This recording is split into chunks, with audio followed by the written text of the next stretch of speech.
Hi there, everybody. Welcome to another album review. My name is Christian Eschbach. All right, everybody. This is my third try at this because my camera has been acting up and I am cursing like a sailor on the inside.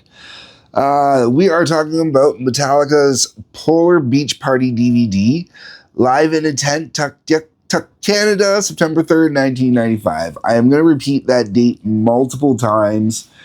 As much as I don't want to for cringe reasons. The reason why I'm going to repeat that date multiple times is there are multiple things that come up during this that it applies to. And the other date I have to mention is June of, I don't remember the actual date, sorry, June of 1996. That's when Load came out. So this was September of 95, and when Load came out in June of 96. Keep all that in mind. All right. So the DVD on the back, what's written here versus what's on the screen when I watch it, it's kind of broken up a little bit differently. The sound check and the backstage stuff is kind of, got its own little subsection. And then you got the actual concert, and then you got the little documentary afterwards. The sound check and the backstage stuff. The backstage, not as much, but the sound check stuff is amazing because you get to hear songs that they're working on for the Load album. Some of which they play live, some of which they don't. I'll get back to that as we go. Now, the other thing I want to mention before I get into this, the concert itself is boring as hell to watch. Imagine watching post-Black Album Metallica in some rinky-dink bar that has like next to no lighting whatsoever. Now, if you're there, awesome. But if you're watching it at home and it's, partially recorded on VHS and partially recorded on, some nice high quality camera work, not going to do much for you. But the sound on it's awesome. I mean, we're talking some real high quality sound. Everything's crystal clear. You can hear everything beautifully. It's really, really nice, the sound production on this. The sound production does not match the video production. And when I say VHS camera, yes, there is a legitimate VHS camera that's used, and they didn't even bother to put on a proper tripod as it shakes just in with vibration with the music. It's both awesome and sad all in one. All right, let's get into the set list itself, because that's the important part, right, for the live show. Now, take in mind, Metallica was not the only band that was playing that night, which means this is not a 2.5 hour set list. It's cut down a little bit. It is still quite long.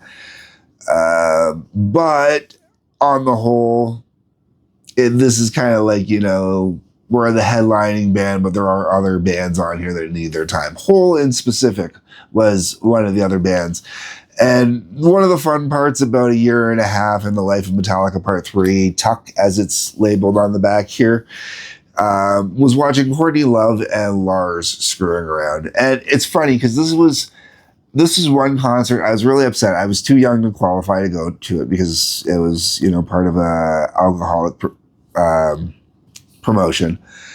And I really would have loved to have gone because it was the only way I was ever going to see Hole and Metallica on the same set list at the same time, or the same concert list at the same time. And I really would have liked to have seen that because this was back when I was really into Hole as well. So that would have been cool. Okay, that being said, we got The Ecstasy of Gold, which is the tape they always play at the beginning of the concert. Then we go into Creeping Death, Master of Puppets, Wherever I May Roam, Harvester of Sorrow, Fade to Black. And it's kind of nice that they get all of those out of the way, as fast as possible kind of thing.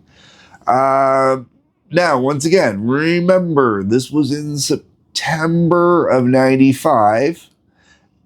Load comes out in June of 96. 2x4 in its complete entirety. Not entirely the exact same as we know it now, because this one has a little bit more of a harder, more aggressive leading into a vibe instead of that kind of laid back kind of vibe. They're kind of into it and not so much behind it, Then you got the bass doodle. And the base noodle contains a little bit of outlaw torn in it. I think there might have been a little bit of some other stuff. Then you got For Whom the Bell Tolls. Then you go into, once again, September of 95. Load comes out in June of 97. And if I remember correctly, Reload came out also in June, but Load came out in June of 96. Reload, if I remember correctly, was June of 97. Sorry, I totally just buggered that. Okay, so the reason why I say this is Devil's Dance is on here. Complete in its entirety, almost exactly the exact same way it appears on the Reload album, which makes me wonder why it got shelved for a whole extra year. There is no way they're having problems getting it right. And I mean, Devil's Dance is just fantastic on here, man. But really, this is 2 years almost before it got released. Why? Why? Maybe the big book will say. I haven't gotten to the big book yet. Then we got Seek and Destroy. Then we go into a Guitar Doodle, which had some other little pieces in there. Then we got Nothing Else Matters. Then Sad But True. One. Enter Sandman. And So What. Really quickly to go back to One. One, I understand why they played One. You have to play One. But at the same time, this is the one time they might have been able to leave it off the set list, because they didn't even have strobe lights. Like, instead of getting 2 stage hands to stand behind the stage firing off some strobes by hand just to simulate the explosions. No, it's just one. And then you get into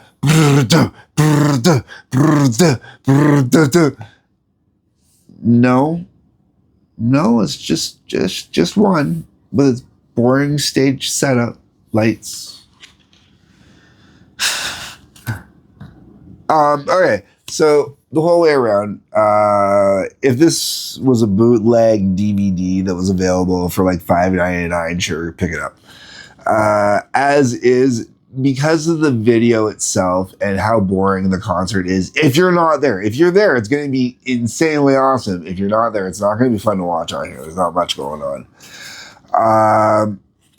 I personally, I wouldn't recommend buying it separately, but it is great, man. Like, as part of the history that is part of Metallica's Load remastered the whole kitchen sink, fantastic part of the history, and it's something that's great to see because, once again, September 95, Load, June 96, Reload, I believe June, might have been May, 97.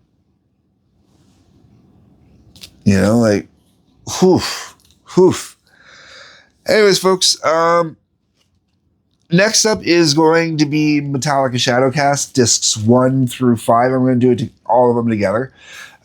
Because of the way it works out, I think it'll work better all together. If you do want me to do them all separately, you will have to start subscribing to my Patreon. You can click on the link down below, go to my Patreon, make the request. If I get subscribers on there that make the request, I will do the Shadowcast discs individually, going more in depth into them. But otherwise, 1 through 5 is the next one. That was my pitch for Patreon, which is one of the 2 links down below. Also, please, if you could hit the like button, subscribe button, bell for notifications, I would greatly appreciate that. Otherwise, folks, peace, love, take care.